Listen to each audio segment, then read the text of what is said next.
परंपरा अनुजाई नवरंगपुर ब्लॉक चट्टाहांडी गाँ निकट मांडाडंगरी पीठरे बासी शिवरात्रि महाडंबरे पालित हो जाइछि।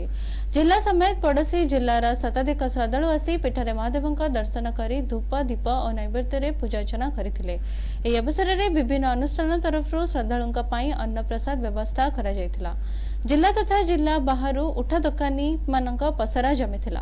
पीठ निकटरे थिबा गुंफा गुड़िकरे अगणित जंतु चलप्रचल थिबारु केवल बासी शिवरात्रि रे एठाकु श्रद्धालु माने आसीथांती।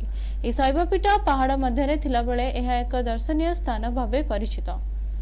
बासी शिवरात्रि देखिबाकू लोक आसुथिबा समय रे जंगल भरा दृश्य बेस नियारा थिबारु एहाकू देखिबाकू मध्य लोकंक भिड़ जमिथाय।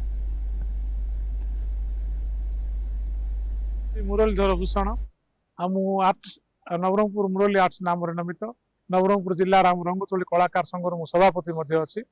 आते छोट थी से प्रति वर्ष शिवरात्रि बासी दिन मंडे मांडिया डंगरी आसिक भगवान शिव दर्शन पर मुझे छोट बोर्ड आसी जहाँ मागी पाई अनेक किसी पाई ये शिव पूरा संपूर्ण 100 विश्वास अच्छी मंदिर शिव आशीर्वाद अच्छी से प्रकार पाई सब प्रति वर्ष मुझे ये आसती आम पड़ोसी जिला कह मालकानगिरी हो कोरापुट हो कलाहांडी हो आखपाख पड़ोसी जिला लोक भी आसती पड़ोसी राज्य छत्तीसगढ़ आंध्र एपटे आम छत्तीसगढ़िया लोक मैंने आसिक दर्शन करती। मो ना हूँ देवराज पूजारी और बासी शिवरात्रि होची आज बासी शिवरात्रि दिन शिवरात्रि है आज बासी शिवरात्रि होची हजार हजार लोक आसछंती जो मानसिक कला लोक आज षंड पुत्री लोक षंड छाऊ दश कुष्ठ रोगी मैंने आसिक मानसिक कलाटा आज दौरान ये जगह बहुत प्रसिद्ध जगह आज्ञा एवं मनस्कामना जार जो मनस्कामना रखते से मनस्कामना पूर्ण हुए जगह बहुत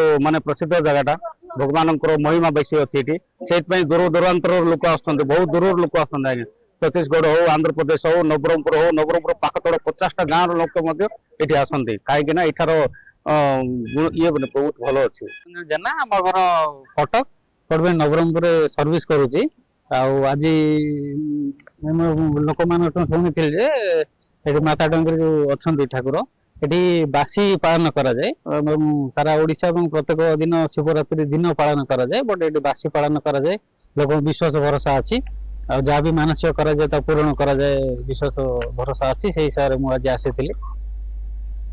नवरंगपुर खैर सपा सिंह का रिपोर्ट एनटीवी।